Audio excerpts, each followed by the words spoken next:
ہمارے سامنے حضرت موسیٰ کلیم اللہ کی زندگی ہے۔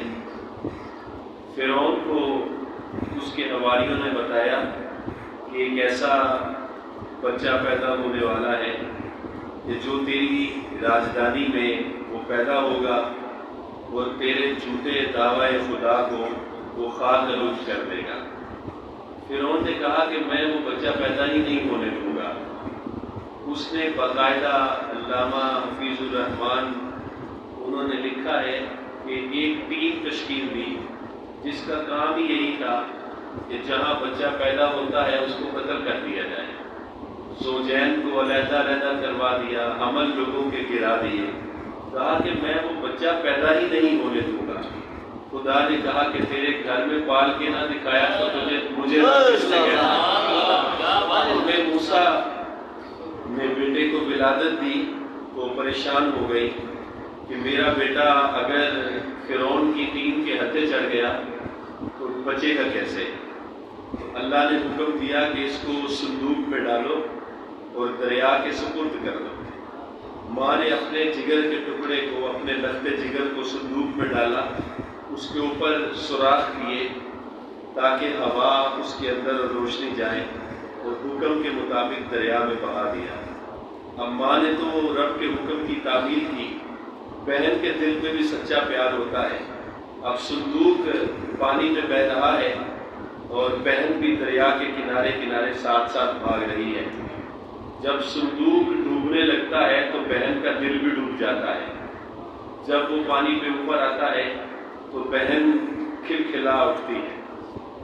اللہ نے تقسیم ایسی کر رکھی ہے کہ فرعون کے ہاں اولاد نہیں تھی اور وہ اپنی زوجہ کے ساتھ اپنے غم مٹانے کے لیے اپنے محل کے باغ میں ٹہل رہا ہے۔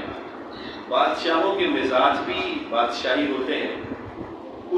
فرعون نے اپنے محل میں سے اس دریا کو گزارا ہوا تھا۔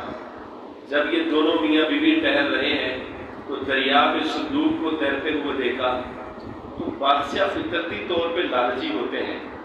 کہا کہ اس صندوق کو جلدی جلدی لایا جائے کہ اس کے اندر پتہ نہیں کون سا خزانہ ہے۔ صندوق لایا گیا تو جب کھولا تو اس میں ایک خوبصورت بچہ مسکرا رہا تھا۔ اب گھر میں اولاد نہیں تھی تو جس عورت کے ہاں اولاد نہیں ہوتی غم بھی وہی جانتی ہے کہ اولاد کا غم کیسا ہے۔ تو جلدی جلدی اس بچے کو اٹھایا، چوما، سینے سے لگایا کہ یہ بچہ تو میری آنکھوں کی ٹھنڈک ہے۔ بچہ بھی وہ تھا کہ جس کے ماتھے میں نبوت کا نور چمک رہا تھا۔ علماء نے لکھا ہے کہ حضرت موسیٰ علیہ السلام کے لیے یہ جو جملہ اس نے بولا تھا اس کی وجہ سے اللہ نے بعد میں اس کو دولت ایمان دے دیا، اس لیے کہ نبی سے کیا گیا پیار کبھی ضائع نہیں جاتا۔ اور لکھا ہے کہ اگر فرعون بھی کوئی جملہ محبت بول دیتا تو خدا یہ نہ دیکھتا کہ اس نے دعویٰ کیا کیا ہے، خدا اس کو بھی دولت ایمان دے دیتا۔ خیر بچہ فرعون کے گھر میں ہے اور اعلان کیا گیا کہ دائیاں بلائی جائیں، اس کو دودھ پلانا ہے۔ حضرت موسیٰ کسی دائی کا دودھ ہی نہیں پی رہے ہیں۔ وہ بہن بھی بھاگتی بھاگتی وہاں پہنچ گئی۔ کہا ایک دائی ایسی ہے جس کا بچے دودھ بڑی رغبت سے پیتے ہیں۔ کہا ہمارے لیے مسئلہ بنا ہے، جلدی بلا لاؤ۔ وہ بھاگ کے گئی، اپنی ہی ماں کو بلا لائی۔ اب موسیٰ ہے، وہ اپنے بیٹے کو دودھ پلا رہی ہے۔